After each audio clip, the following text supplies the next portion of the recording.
Musique Addict.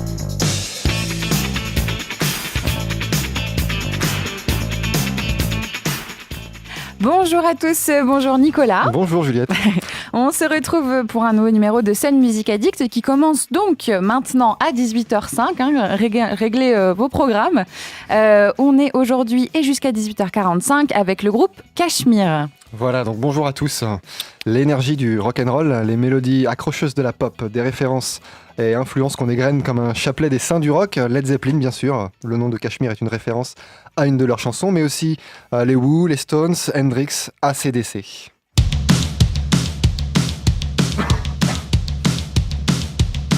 Qu'est-ce que t'attends? Que l'on baisse le volume? Qu'est-ce que t'attends? Qu'est-ce que t'attends? Qu'est-ce qu'on attend pour danser sur la haine? Qu'est-ce qu'on attend? Qu'est-ce qu'on attend? Qu'est-ce que t'attends? Vider l'encre de nos plumes? Qu'est-ce que t'attends? Qu'est-ce que t'attends? Mais tu perds ton temps, le rock coule dans nos veines. Qu'est-ce qu'on attend? Qu'est-ce qu'on attend? Oui, mais voilà, et oui, il y a un mais. À cette recette imparable et idéale, il faut ajouter un ingrédient supplémentaire et non des moindres, qui fait souvent grimacer, le français. Langue ingrate quand il s'agit de la marier à ce genre musical. Tu es dur. Non, mais je suis pas dur, c'est pour mieux les féliciter après. on connaît la remarque de John Lennon sur le rock français, c'est comme le vin anglais. Et oui, le vin anglais, ça n'existe pas, ou quasiment pas. Allez dans un supermarché en Grande-Bretagne et vous trouverez des vins d'Afrique du Sud, du Chili, d'Australie, de France bien sûr. Et pourtant, s'agissant du rock français, il y aurait des exemples à lui rétorquer à John Lennon. Noir Désir, Luc, Bébé Brune, Téléphone, Trust, j'en passe et des meilleurs. Cachemire par exemple. Ils ont choisi de répondre à Lennon par une boutade. Le vin anglais commence à faire ses preuves. Bonjour Cachemire. Bonjour. Salut. Voilà, donc on est avec vous ce soir avec Seb, donc à la basse. Voilà, bonjour. Tu veux parler dans le micro? Bonjour. Dire bonjour. Farid, toi tu es le batteur du groupe. Exactement. Freddy, guitariste, Salut. chanteur. Ouais. Et Sven, guitariste, soliste. Salut. Bonjour à tous. Donc. Alors c'est parti, le groupe a démarré en 2012 et c'est allé très vite pour vous, on peut dire. Vous nous faites un petit historique en quelques dates clés. Qu'est-ce qui a marqué l'histoire du groupe depuis 2012 ? Ce qui a marqué l'histoire, c'est surtout une date en 2013, à la Boule Noire, en mars 2013. Et c'est là que tout a démarré, en fait, parce qu'on a eu la chance de jouer là-bas et il y avait éditeur, label, attaché de presse et toute la clique. Et à la suite de ça, ça a bien démarré. Et après, quand on dit que ça va vite, ça va jamais assez vite, parce que... Mais bon, mais on était très contents suite à ça. Et puis ensuite... La deuxième date clé, c'est la sortie de l'album en 2015. Quoi. On avait sorti un EP en 2012, 2013 La Boule Noire et 2015 sortie de l'album distribué chez Naïve. Donc on était assez fiers de ça vu que c'était distribué nationalement. Quoi. Voilà. Bah oui, La Boule Noire qui est une salle parisienne pour ceux qui ne connaîtraient pas. Mmh. Et avant de fonder Cachemire, vous jouiez dans des groupes, j'imagine aussi. Vous avez commencé. Ouais, tout sauf Sven. Sven a commencé il y a 2 ans. Alors Sven, tu nous racontes tes débuts? Non. Je ne parle pas français. Non, ouais, on jouait tous à côté. Moi, je jouais avec Seb, le bassiste, depuis 8-9 ans. Ouais. Et puis tout le monde avait une formation, bien entendu. C'était dans un genre assez similaire Bah, pour nous, oui. Après, Farid, non. Farid avait fait beaucoup de tango avant et du mambo, vu ses origines. Et... Je vois rire, du coup, j'arrive pas à savoir. Non, c'est pas vrai, je lui connais. Mais ça pourrait être vrai, pourquoi pas. Et puis Sven, après, je veux pas parler pour lui. Hein, il a une longue histoire, sans vouloir le vieillir, il a une longue histoire derrière lui. C'est pour ça qu'il est avec nous. Donc le doyen du groupe, je suppose, Bah oui, comme il oui. en parle. Ouais, de quelques années, oui. Ouais, d'accord. Et donc toi, une longue histoire aussi dans des groupes de rock également? Ouais. D'accord. On T'as saura pas envie d'y plus. revenir, apparemment. Si, bah. Qui aime ça, Tequila, qui était dans Ouais. le Tequila qui était dans le même label que Téléphone ou Trust. Oui. Voilà. Mhm. Donc des références rock français aussi, qui étaient Ouais. des fois plus tantôt punk, tantôt plus chanson, mais en tout cas ça a toujours été français principalement. Ouais. Et c'est pour ça aussi qu'il est avec nous, parce que ça nous donne des ailes. Ah. Justement, pour revenir un petit peu à Cachemire tel que c'est aujourd'hui, vous l'avez monté entre copains tel que vous êtes là aujourd'hui. Le line-up a changé ou Ouais, le line-up a beaucoup changé. On a commencé avec des copains. Là, non, on s'entend pas trop. Mais on a commencé avec des vrais potes, ouais. Business is business. On était, hein. ouais, voilà. On était des vrais frangins avant. Là, c'est plus compliqué, mais on s'entend bien musicalement. Ça suffirait pas. Non, mais voilà, ça commençait avec une histoire de potes. Et puis après, Après, voilà, les choses font que ça évolue. Voilà, plus ça avançait, plus on avait de dates. Et plus on avait de dates, après, il y a des gens qui nous quittent parce que les objectifs sont plus les mêmes, les ambitions sont plus les mêmes, ce qu'on comprend. Et voilà, et Farid avait joué avec Seb il y avait très longtemps. Il y a quelques années. Moi, je me souviens. Ils se sont retrouvés et moi Sven, j'allais le voir en concert quand il jouait dans Qui aime ça et j'ai acheté la même guitare que lui parce que j'aimais bien comment il jouait. Et c'est vrai, alors là, autant je déconne mais là c'est vrai. Alors ça fait quoi de jouer avec son idole hein J'ai pas encore couché mais ça va venir je pense. C'était pas le sens de la question. C'est sûr. Ah ouais, mais ça revient souvent au cul quand on fait de la zik. Pas quand on fait de la radio. Ah non. Attention. Et donc vous avez sorti, tu le disais, en 2015 l'album Photoshop Moi. Ouais. Ça fait 2015, ça fait un moment maintenant et une éternité même. On pourrait dire avec la vitesse maintenant à laquelle il faut sortir des choses. Quel regard vous portez sur l'album? À l'époque, il avait été bien reçu. Il y avait eu de bonnes chroniques dans des bonnes revues. Ouais, notamment Rock and Folk où Ouais. où Philippe Manœuvre avait apprécié ou même ce qui était aussi assez plaisant pour moi, vu que j'avais fait des textes, Michel Field sur LCI qui avait apprécié les textes, et ça m'avait un peu touché quand même. Et puis voilà, après, c'est vrai que la chronique sur Canal+, nous avait un peu boosté aussi. Enfin, c'est que du plus. Maintenant, oui, c'est vrai qu'il faut aller vite. Cet album-là, on l'a fait dans un esprit assez vintage. Et voilà, aujourd'hui... on est parti sur le deuxième, on espère qu'il sortira à la fin de l'année, et avec des références différentes, parce que déjà le line-up a changé, et puis aussi parce que nos envies ont changé, et voilà, on reste toujours dans une dynamique rock'n'roll, mais peut-être un peu plus différent. On laisse la surprise.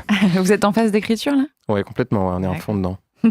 Depuis 2015, vous avez aussi enregistré un titre avec Dick Rivers et Didier Vampas. Je ne sais jamais comment prononcer son nom. On va le prononcer comme ça. Merci.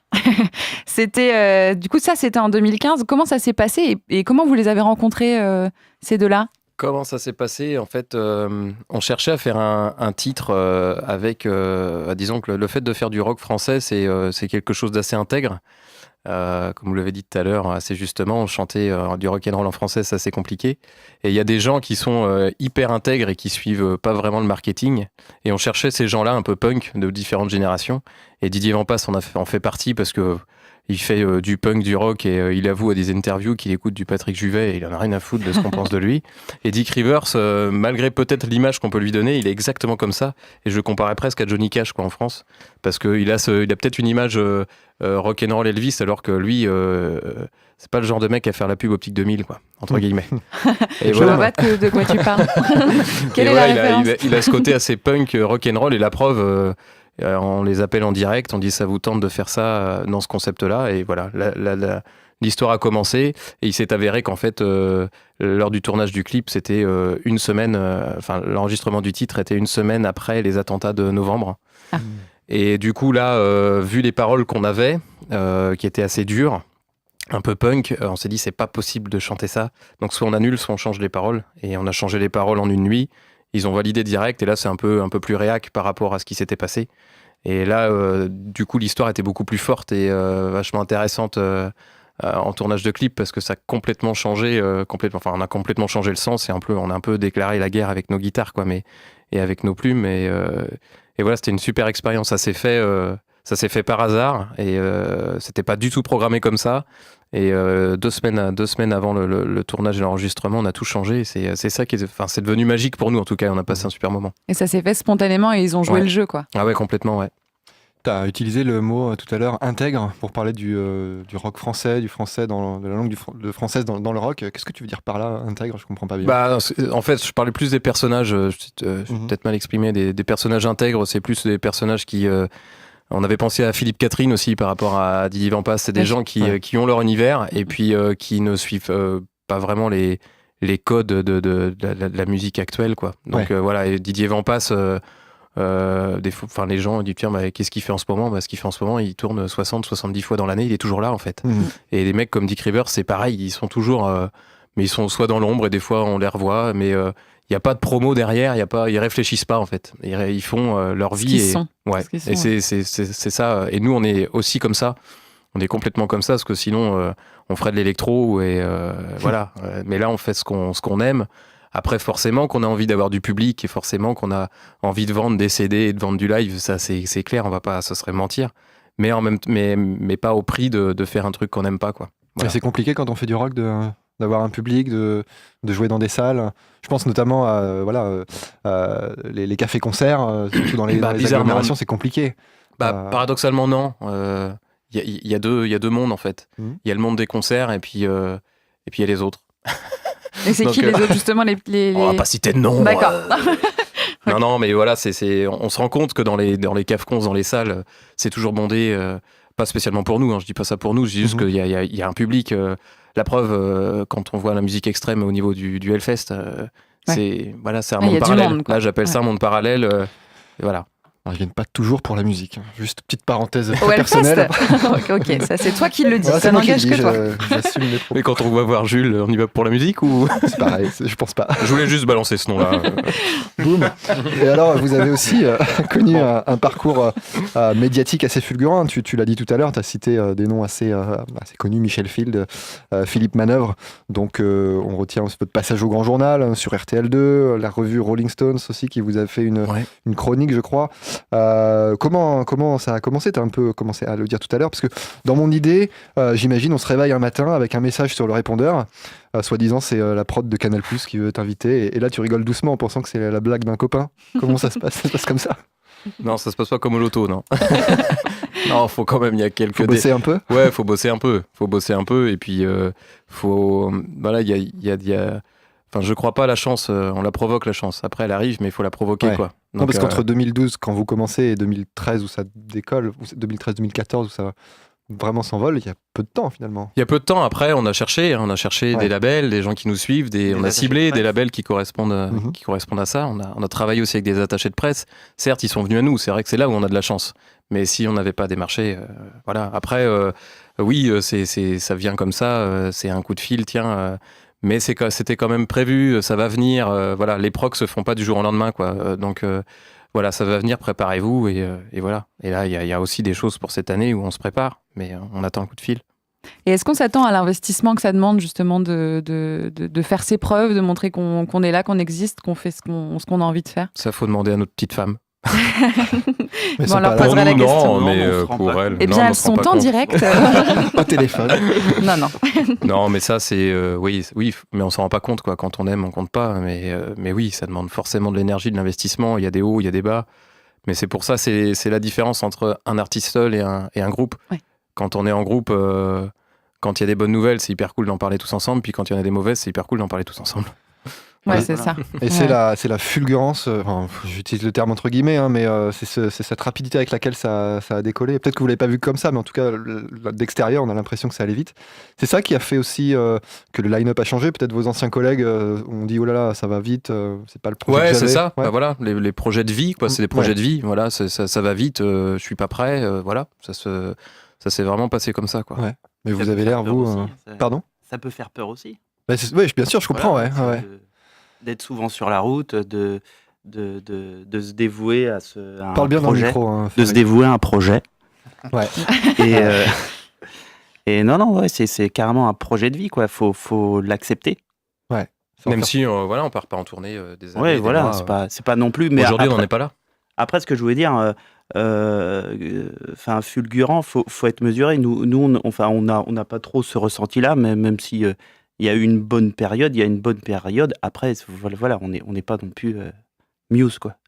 Non. Non, mais ce que je veux dire, c'est... Toute proportion gardée. En toute proportion gardée, voilà. Ça peut décoller vite, quoi. C'est un peu l'idée, quand même. À partir du moment qu'on s'amuse, et nous, on se fend la gueule, le jour où on arrêtera de se fendre la gueule, en fait, on arrêtera tout. Ce que je veux dire, c'est que je pense qu'on s'entend bien, on se marre bien, et on se rend pas compte. Et tant que ça reste comme ça, c'est... Toi, tu te rends pas compte qu'on t'aime pas, par contre. Bim. Je m'en vais, je quitte. Je serai à 18h30 à l'apéritif. Eh bien, Farid, puisque au lieu de 19h. Farid, puisque tu t'en vas, installe-toi donc plutôt derrière tes instruments. Non, il joue pas. On va... Comment? Il joue pas, le Farid. Ah bon, non, Farid non, ne pas joue ce pas. soir. Très bien. Pas ce soir. Eh bien, Il a ne pas amené sa t'installe batterie. pas derrière tes instruments. Ah bah oui, effectivement, oui, la batterie, je comprends bien. On va vous laisser vous installer. Je propose qu'on vous écoute tout de suite en live pour 2 titres sur Sun, évidemment.